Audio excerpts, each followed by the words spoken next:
The Season 2 premiere of Westworld felt like the calm before a coming storm, almost like a ticking time bomb, and at any time that timer could go off. The entire episode had a dreamlike, ominous feel to it, more nightmare than dream really. Everyone was on edge, and rightfully so. Season 1 ended with the massacre of several DELOS board members by the hand of Dolores Abernathy, fully embracing her role as Wyatt. And now Westworld security and staff are left to deal with the fallout of Ford's new narrative. Mozart, Beethoven, and Chopin never died. They simply became music. So I hope you will enjoy this last piece very much. Hosts are running free, gallivanting around the park, being led by Dolores and Teddy, who are murdering anyone they can find. As said by Lee Sizemore in this episode, the inmates are now running the asylum. DELOS has called in their quality control team that is led by Carl Strand, a Season 2 newcomer who is played by Gustav Skarsgård, and Bernard, who recently learned he was a host himself, is having trouble remembering the events that succeeded the DELOS massacre. Like Season 1, Season 2 starts off with several time jumps, with several main characters featured in specific moments of the Westworld timeline. Some of the character narratives are interconnected and intertwined, while the other narratives are completely separate. And, like Season 1, the time jumps are seamless. Characters are appearing in the past, the present, even the future in some moments. And the internet is already in a panic to sort this all out. So far, it appears that there are 4 different time periods at play. The first is the present time period, where Bernard and the quality control team are trying to bring the park under control.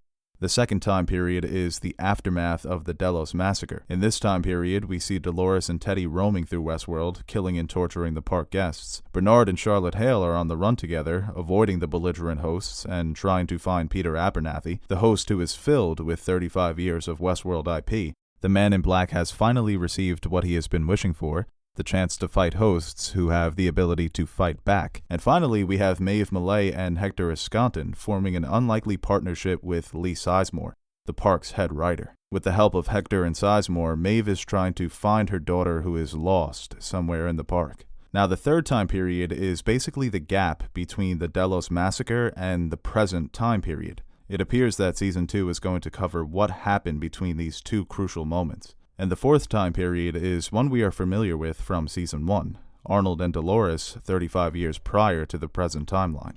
We got a lot of these scenes in Season 1, but we didn't know when they were taking place. Now we know that that's Arnold, not Bernard, and Dolores when she was first born. She's only a couple of months old at this point. Arnold tells Dolores about a dream he had where Dolores and the other hosts were on a distant shore and he had been left behind with the waters rising around him. And the next scene jumps to present-day Bernard, unconscious on a beach. A lot of people think that this dream has been prophetic, but since Bernard doesn't have the memories of Arnold, there's no way he would be able to recall Arnold's prophetic dream. But Dolores does have memories of Arnold and their many conversations, so maybe she has something to do with Bernard's current predicament. We'll get back to that a little later. Bernard's awakening on the beach reminds me of the first scene of Inception, where Leonardo DiCaprio's character, Dominic Cobb, awakens on a beach in a state of confusion and disarray. In this scene, his character is not truly awake, but he's in a state of subconsciousness. In Inception, this level of consciousness is described as the archaic structure, the point between being conscious and unconscious, which is an accurate description of Bernard's current mental state. He's basically suffering from partial amnesia. He's unable to remember the events following the DELOS massacre. Bernard's journey in this first episode kind of reminds me of Dolores in Season 1. She was trying to piece together her past on her journey to consciousness, and now Bernard is the one who must remember his past. Albeit only a couple of days, Dolores did have to recall a couple of decades. He is found on the beach by security officer Mailing, played by newcomer Betty Gabriel, famous from her role in Get Out. She initially thinks that Bernard is a host, and should keep an eye on this because she's kind of skeptical about Bernard the whole episode, but Ashley Stubbs stops her from shooting him dead. His line is a callback to Season 1 when Bernard and Ashley find Ford in cold storage. Stop, unless you plan to decommission the boss. You got a cherry, that ain't no sin. Bernard is then introduced to Carl Strand, the head of the security control team, and Carl asks Bernard if he remembers what happened, but Bernard cannot remember. We are introduced to another new character in this scene, Antoine Costa, played by Faris, who is described as a tech expert. Through Costa, we get our first look of the physical mind of the host. literally. In order to examine the footage of the host's recorded memory, Costa removes the artificial brain from a deceased member of Ghost Nation. The footage shows Dolores massacring several members of Ghost Nation before killing the host who recorded the massacre. Dolores says that not all hosts deserve to make it to the valley beyond before shooting the host dead. It's shown that the footage was recorded 11 days prior, so we can assume the host rebellion has been going on for 11 days following the DELOS massacre. The events of those 11 days seem to be stored somewhere in Bernard's memory, but he is unable to access any of those memories until the very last scene of the episode. There are a couple of interesting things to note about the present time period. When we first see Carl Strand, he is arguing with the Chinese military officer. He claims that Delos has full jurisdiction of this island, so we can now assume that Westworld is located somewhere off the coast of China in the Pacific Ocean. A moment of silence for all those Westworld taking place on Mars theories. While searching the park for rogue hosts, the group returns to the site of the DELOS massacre. They see several dead DELOS board members spread across the ground, and they even make a point to confirm that Dr. Robert Ford is dead. Carl turns his body around and finds maggots crawling through his eye. At this point, it seems the security team has no idea of Ford's role in the massacre. Carl says the poor bastard thought he was only getting fired. Later in the episode, the group come across a dead Bengal tiger in the park. Ashley says that they have Bengal tigers in Park 6, but the hosts have never crossed park borders before. So we now know that Delos owns 6 parks, including Westworld and Shogun World. If they take inspiration from the 1973 movie, 2 of the 6 parks will also include Future World and Roman World. Hosts are now apparently breaking their loops throughout all the Delos properties, so we can expect to see more hosts where they don't belong moving forward, including hosts from Westworld traveling to these different parks. The final scene of the episode does a great job of tying the episode together. While searching for the hosts, the security sensors pick up a cluster of hosts all huddled together in one area. When the group investigates the cluster, they find an ocean that has only recently been constructed. Ashley notes that Ford could not have made this big of a change without anyone knowing, but here it is. When they look down at the shore, they see dozens of host bodies sprawled along the coast and the ocean. Carl questions Bernard about what happened here, and Bernard admits that he murdered the hosts. He says, "I killed them. I killed them all." It's a shocking revelation, especially after seeing Teddy Flood floating lifeless in the sea, but what if this is Arnold's dream coming true? In the first scene, Arnold tells Dolores 35 years ago that he had a dream where Dolores and the other hosts were on a distant shore, and he had been left behind with the waters rising around him. This dream could be both prophecy and metaphor. Since Bernard doesn't have access to Arnold's memories, it would be impossible for him to recall this conversation, but we later learn in the episode that Dolores now has full access to all of her memories, including her conversations with Arnold. Throughout the episode, Dolores is seen mowing down park guests in the aftermath of Delos' massacre. In the most powerful scene of the episode, she delivers her reckoning monologue to her new prisoners, explaining and moralizing her actions. She describes Westworld as a place where humans can be prisoners to their own desires, a place where they can be free to hurt and kill without consequence. Dolores refers to humans as things who walk among us, and it's interesting to see this from her perspective. She says that humans walk and talk like hosts, they even look like them, but they are not us. This mindset is directly taken from one of her creators, Dr. Robert Ford, who believed that humanity had slipped evolution's leash and that a new people would rise up to replace them. Do you know what that means? It means that we are done. That this is as good as we're gonna get. She tells Teddy of her plan to not only conquer Westworld, but also the world beyond the park. Arnold's dream of seeing Dolores and the other hosts on a distant shore may be foreshadowing Dolores leaving the park with a band of hosts. This distant shore is the real world, and Arnold was left behind with the waters rising around him, a metaphor for the chaotic state of Westworld, and Bernard being left behind to deal with the mess. Throughout the episode, Bernard appears to be distraught by the sight of hosts being killed by humans. Rightfully so, Bernard is a host himself. Season 2 already appears to be more brutal than Season 1, and for all of Bernard's disgust, he admits to killing dozens of hosts. What if he's being set up? Near the beginning of the episode, there is a montage of moments that feature Bernard in different time periods of the Westworld timeline. Moments from Season 1 featuring Bernard, and there are also moments of Bernard in Season 2 that we haven't seen yet. There are several shots of him and Dolores. There's a shot of him and Peter Abernathy, Dolores' father. There's a quick moment where we see him shooting a machine gun, and we even see him inside of the Westworld Control Center, witnessing a massacre of Westworld employees. It's possible that Dolores may be using Bernard as a decoy, implanting these memories in his head in order to escape the park with a band of hosts. This sequence reminds me of Bernard in Season 1 traveling through his memories and searching for the truth. It's the moment where Ford tells him that he's a host, and Bernard wants to mentally travel to the moment where Arnold created him. He was able to move and maneuver throughout his memories, interacting with the environment and people within them. Maybe moments from this sequence feature Bernard repeating that process. You see the shot where Bernard is in the control center during the massacre, but it doesn't look like he's participating in the massacre. We see him then sitting down with his hands on his head, and it's a similar shot to when he was traveling through his memories in Season 1. Maybe Dolores was the one who placed these memories in Bernard's head, and Bernard is now trying to decipher if these memories are real or fake. If Dolores led Bernard to believe that he killed the hosts that we saw on the shore, including herself and Teddy, then the security team will no longer consider Dolores a threat. It's the perfect way for Dolores to escape the park while also covering her tracks. We do see Teddy floating in the ocean, but there is no sign of Dolores. We don't know for sure if Dolores possesses the ability to give hosts new narratives. We know Maeve has this ability, it's as simple as her uttering a few words. But if Dolores could plant memories within Bernard, it would be like giving him a new narrative that fits her escape plan. Seeing Teddy Flood floating lifeless in the ocean was definitely shocking, but what we've learned from this episode is that the host's brains can be removed and restored in new bodies. So maybe Teddy's body is a decoy, his brain being removed from this body to be placed in a new one. Not only does Bernard appear in the present timeline, but we also see what happened to him directly after the DELOS massacre. He is mostly paired in this episode with Charlotte Hale, the board representative from DELOS in Season 1, who was played by Tessa Thompson, aka Valkyrie. In their scenes together, we learn more about the secrets of Westworld and how the hosts work. In this scene, Bernard is shown leaking white fluid from his ear, fluid that probably acts as blood for the hosts. It also resembles the blood of the androids in the Alien franchise, and this could be why Bernard is having trouble remembering what happened over these past 11 days.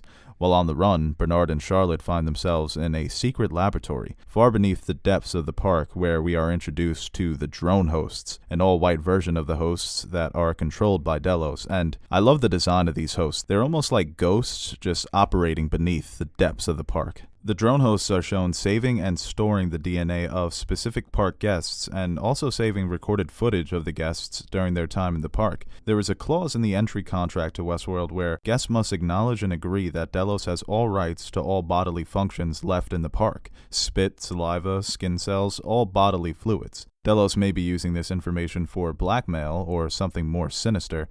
I'm going to go with the latter. Charlotte tries to contact DELOS and requests a rescue extraction, but DELOS refuses because the package hasn't been delivered. This missing package is Peter Abernathy, the host that Charlotte was supposed to transport outside of the park in Season 1. Before Lee Sizemore could transport Abernathy out of the park, Abernathy goes missing, along with the additional hosts in cold storage. Abernathy contains 35 years of Westworld IP in his head, so he's basically a priceless commodity for DELOS. Since this scene takes place 11 days before the present timeline, we can make the assumption that the package was ultimately delivered to DELOS, and the extraction team is being led by Carl Strand. Bernard tells Charlotte that he can locate Abernathy using something called a mesh network. Basically, the hosts are able to subconsciously pass information between each other, similar to a Wi-Fi network. We see in the beginning of the episode a few brief flash forwards where it appears that Bernard has found Abernathy. But before locating him, Bernard runs a diagnostic test on himself and finds out that he is close to dying due to a terminal malfunction. Without Charlotte knowing, he surreptitiously extracts some of the white liquid from a dead host's brain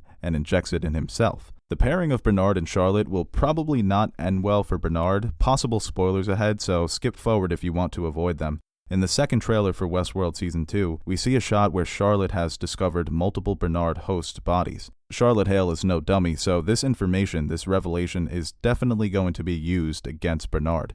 Throughout the episode, it appears that Ashley and Carl may know that Bernard is a host, and they are manipulating him into helping them by pretending they don't know. The way they talk to him is very similar to the way Dr. Ford spoke to Bernard in Season 1. But you will let me know if any of the hosts display or exhibit any unusual behavior, won't you, Bernard? Yes, of course. Good.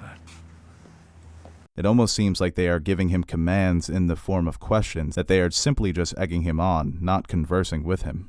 After spending most of Season 1 trying to escape Westworld, we see Maeve return to the park in order to find her daughter. She forms an unlikely partnership with Lee Sizemore, the park's head writer, who she saves from a cannibalistic host by simply uttering a command. Maeve remains the Neo of Westworld, in complete control of the source code that controls the park. We also see a reunion between Maeve and her lover Hector Escanton, who she left for dead, and Hector seems to be fine with it. I do enjoy the pairing of Maeve and Lee Sizemore. It's the contrast between somebody in complete control and somebody who's just pure emotion. Lee Sizemore is kind of a weasel, so it's good to see him paired up with somebody who doesn't take any shit. What's interesting here is that Maeve and Sizemore find themselves in the control center after the massacre of the Westworld employees that we saw in one of Bernard's memories in the beginning of the episode. So, once again, those missing pieces, those missing 11 days, I think we're going to see that unfold as Season 2 goes on in terms of what Bernard was doing in that time span.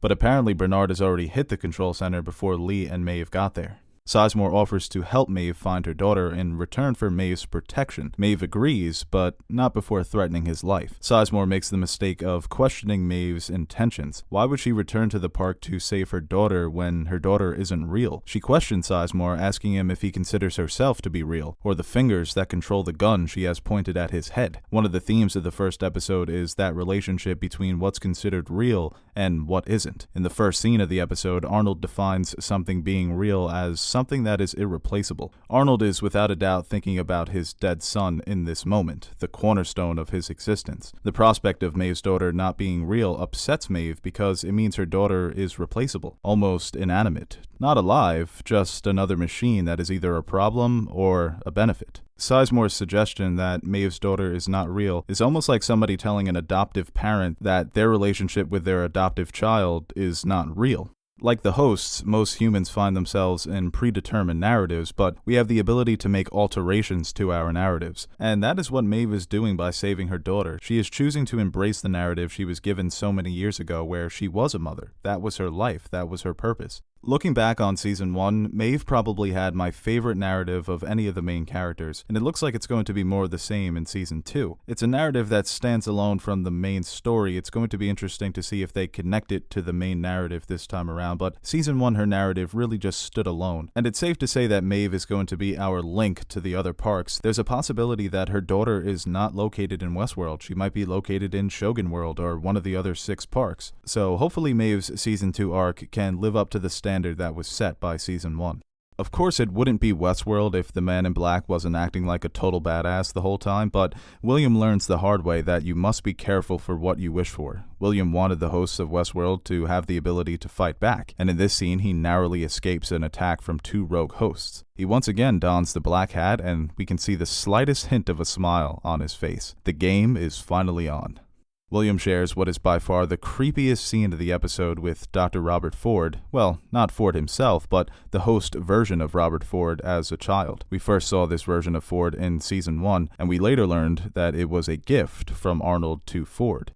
Even in death, Ford is still pulling the strings and trolling William. Ford congratulates William on finding the center of the maze, but now he presents him with a new challenge, a new game designed by Ford. William must now find his way out of the maze by finding what Ford calls the door. This was easily my favorite scene of the episode. There is nothing more disturbing than an innocent child delivering a threatening message to an adult, and the decision to overlap the voices of both adult and adolescent Ford was brilliant. The distorted voiceover makes an already ominous scene that much more eerie and disturbing. You can tell that William is definitely rattled in this scene, and that's not something that's easy to do. He ends the scene by murdering Ford, but I suspect it's not the last we've seen of him. Anthony Hopkins actually came back to record dialogue for this scene, so while we might not see him in Season 2, at least we got to hear his silky smooth, velvety Welsh voice, albeit a distorted version, but hey, take what you get. So, what did you guys think of the Westworld Season 2 premiere? Did you love it? Did you hate it? Did it meet your expectations? Were you disappointed? Make sure you leave your thoughts in the comment section below. That was one of the best parts of reviewing Westworld Season 1, was seeing all the different theories and ideas that you guys had, and I'm really looking forward to reading them. Thank you guys for watching, and make sure to comment, leave your theories.